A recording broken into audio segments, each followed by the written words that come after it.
很多人喜欢吃豆角、烧茄子，但却不知道怎么做才好吃。首先，豆角和茄子分别切成长条，油热把豆角和茄子分别煎熟成出备用。锅留底油，葱蒜炒香，只需加一袋鱼香肉丝酱汁就可以了。再放入豆角和茄子，大火翻炒均匀即可。配上大米饭3碗不够吃。夏天来吃这道香菜拌牛肉，真的是香辣爽口，好吃又下饭，3分钟就能搞定。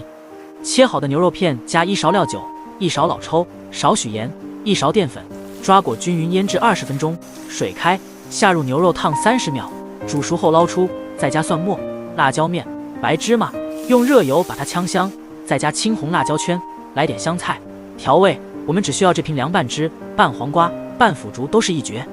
然后把它抓拌均匀，装盘就可以开吃了，就是这么简单。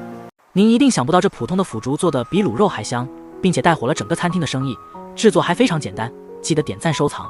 大葱切花刀，改刀切成葱段，把提前泡好的腐竹放入油锅炸，炸至表皮微微金黄，捞出备用。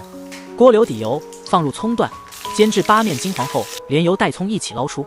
取葱油煎香8角，倒入耗油炒香，1勺生抽，半勺老抽，放入炸好的腐竹，翻炒均匀，加烧开的长江水、葱油，少许白糖，放入葱段，小火焖煮10分钟，最后勾上芡，翻炒一下，在出锅前淋入葱油。这样做的葱油焖腐竹软烂入味，非常下饭。每天不知道吃什么的，可以关注我龙小厨。